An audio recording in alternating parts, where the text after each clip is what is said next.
Hello and welcome to another Cities Skylines 2 video here on the Mole Under Management channel. My name is ChaosMole and today we are watching the Economy and Production Feature Highlight episode 9 together.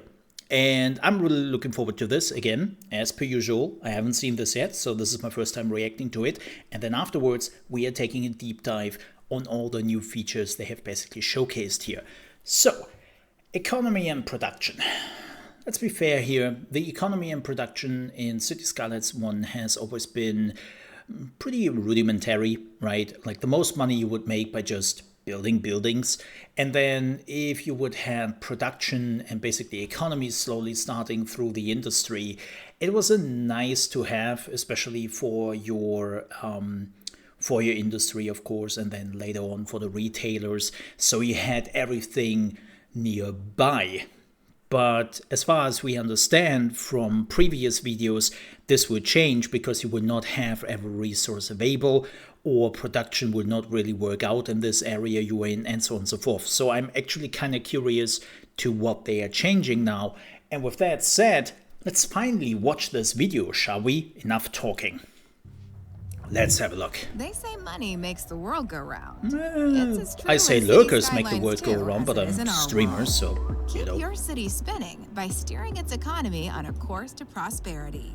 All right. Your city's economic simulation is modeled on real-world economics. Oh, this damn. introduces complexity and nuance to city building without making it complicated.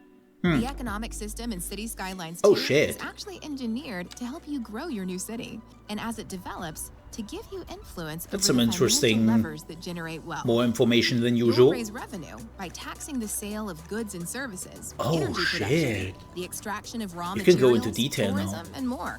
You'll also tax private incomes, as healthy economic activity will mean jobs for citizens. With money in your city's coffers, you can invest in city services and infrastructure, schools and universities, and all the other engines. Or you using the endless money cheat and then you don't care really about that. An aspect of economic growth is not that I have ever done that. And demand. Businesses will do this automatically, exporting their goods when they produce more than the market wants. However, this can hit their bottom line, as transport costs can reduce profitability. To keep the rate of production in line with demand, businesses will even transport fire costs employees. is new. On the flip side, when products aren't made fast enough to meet local demand, companies in your city will be forced to buy from expensive outside connections, and that can quickly eat into profits too. Taxes and that means can also influence less the taxes, I production assume. rate of specific goods.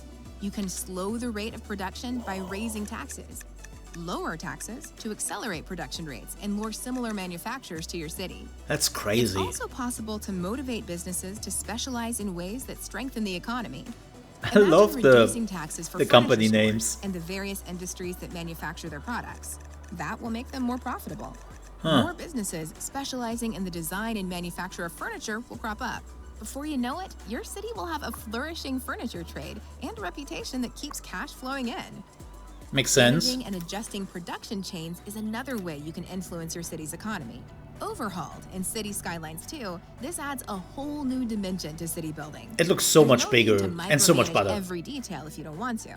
But if you love a puzzle, there's almost no limit to how deep you can go.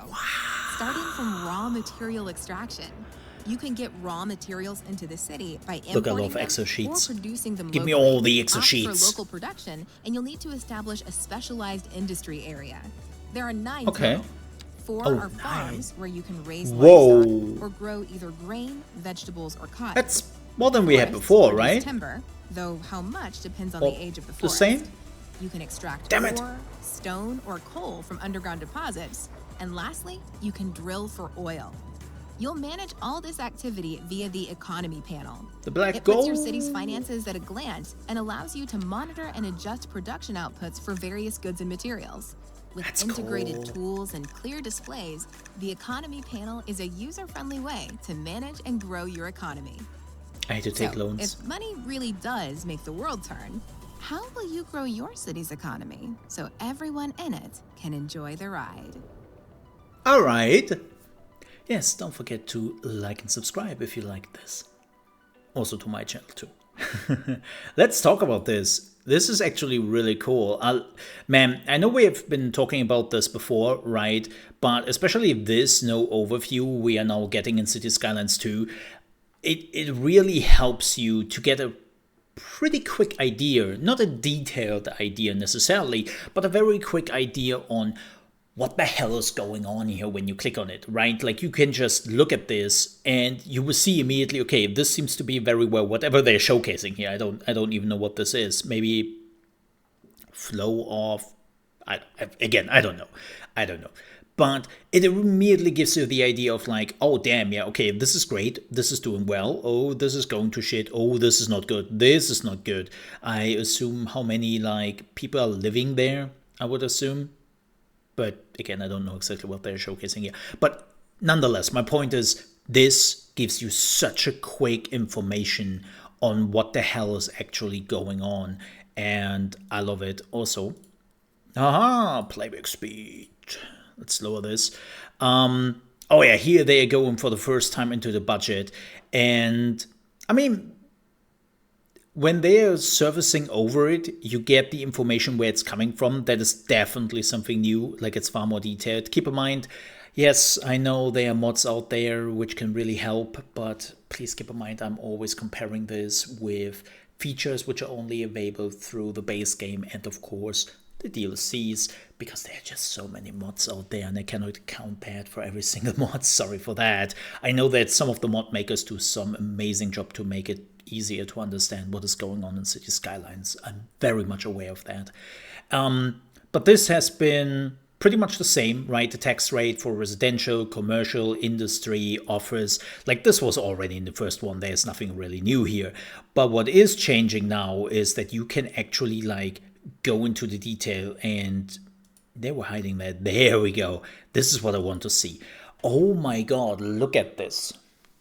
You can now go into every single thing and just do the tax rate. That's something a lot of people demanded for a long time. I remember this was actually like always, people were kind of disappointed when the industry DLC came around and you couldn't go into details about every single item you could change, like the taxation and all that. I don't know if they have patched that in, not to my knowledge. I have to admit I haven't played Cities Skylines in a few months, so given things might have changed. But at least the last add-on I played, it wasn't there. And that wasn't too long ago.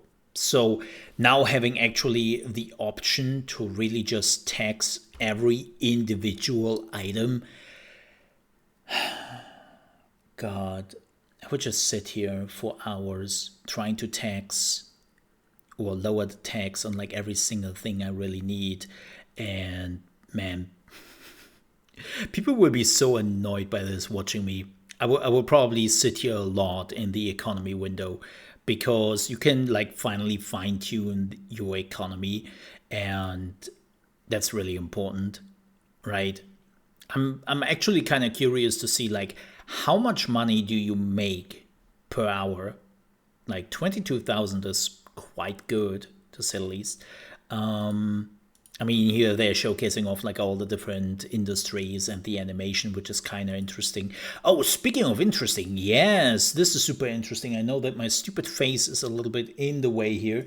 So let me move that very quickly over here so you can actually see some shit. Yay. This is new.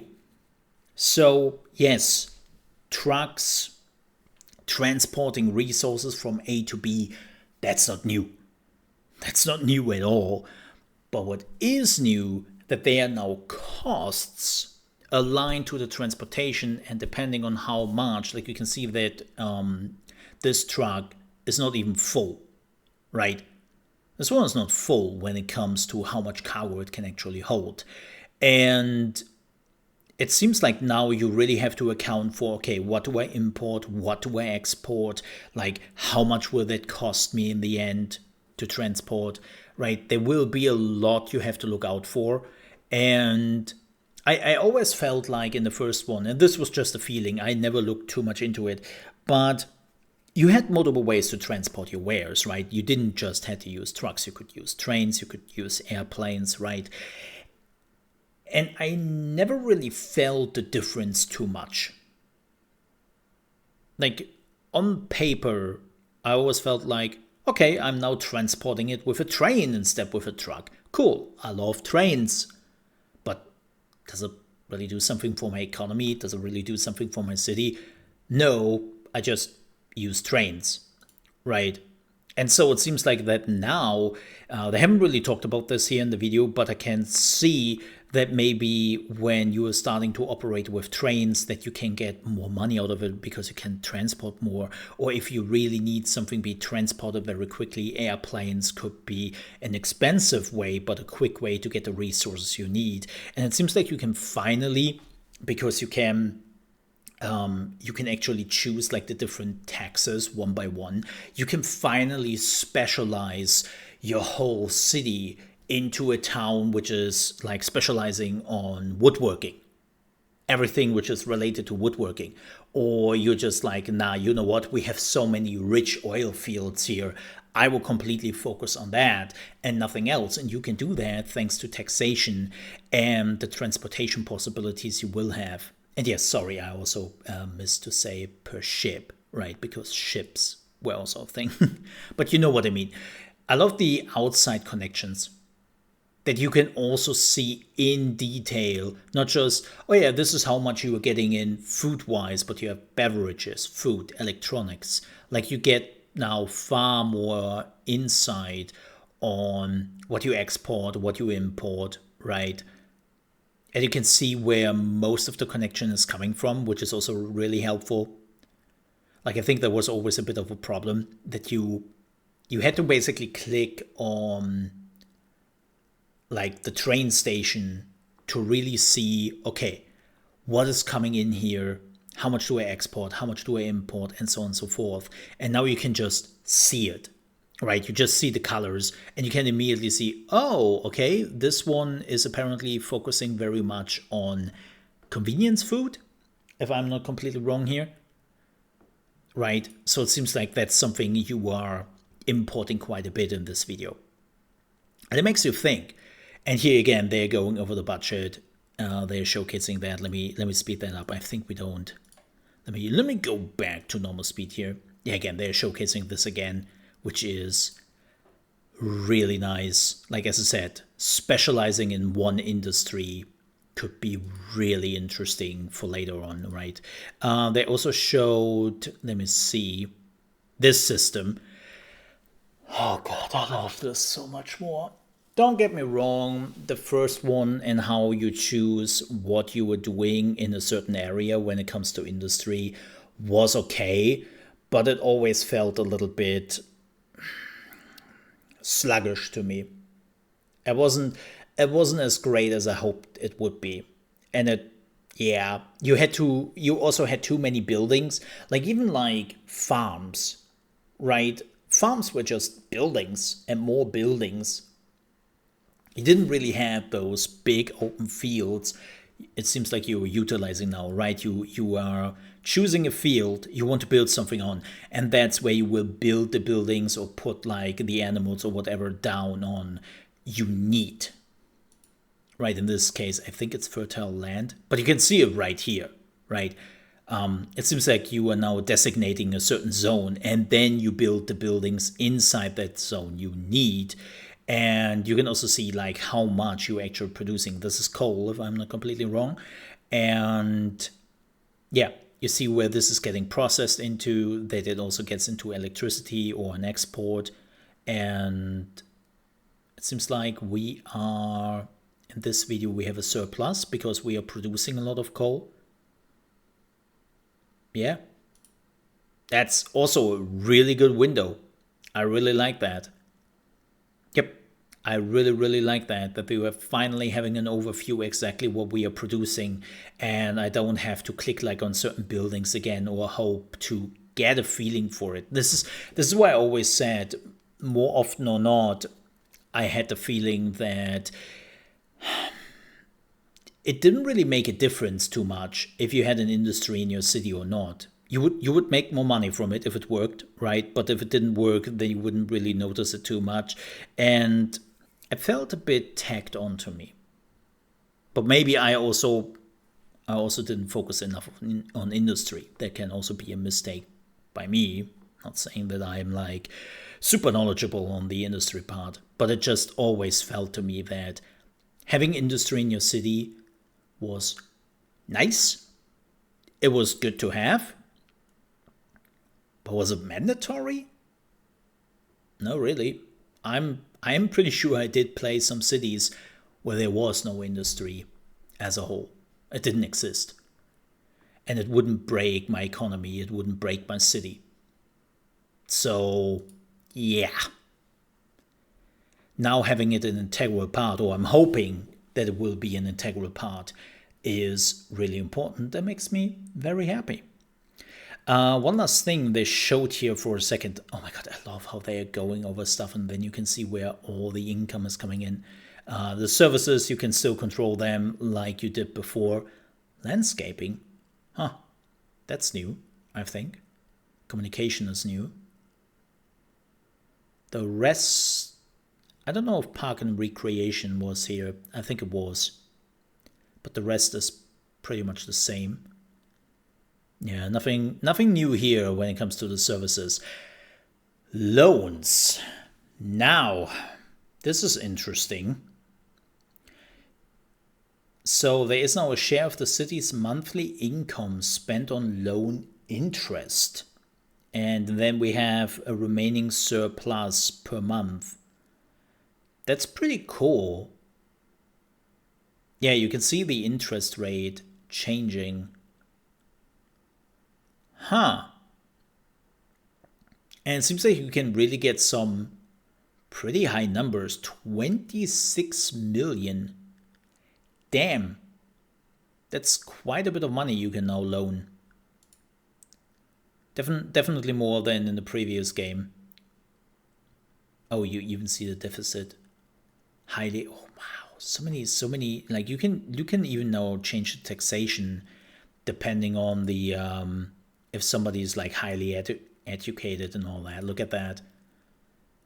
Yeah, that's really cool. Like again, so much more details. That's basically what they're working on. And to be honest, good. Because in the first one, I definitely wished to have just more control over every single thing happening in my city, because Cities Skylines was relatively surface level. And don't get me wrong, I'm not complaining about that necessarily. I like me some just surface level city building. But Cities Skylines was always trapped between this super surface level, just having fun city building, but also want to be super detailed, like typical Paradox games, right? Being super detailed and in-depth about what is going on. And they could never really found like a good middle ground. And I think this is it. This is the middle ground to make the people happy who want to have super detailed information and want to control every single aspect about what is going on in their city. But then they are also still giving you the same option you had before. And if you don't care too much about it, it will also work, right? We just have to see how high are the benefits between the old way, how you're doing it, and the new system. So we will see about that when the game is coming out. But with that said, we are at the end of the video. Thank you so much for watching as per usual. Don't forget to leave a like and also subscribe to the Mole Under Management channel if you haven't done so yet. This is a channel solely focusing on strategy games. Everything strategy goes. City management games, building games, turn-based games, RTS games. We actually had just a few days ago, we had a little bit on a special on the spiritual successor of Command & Conquer. So if you haven't checked that out yet, you should. It's really fun and interesting. And yeah, again, we are focusing on all things strategy games here, nothing else. So if you enjoy strategy games as video games, don't forget to leave a subscribe. And I hope I see you next time. Stay safe. And till then, bye-bye.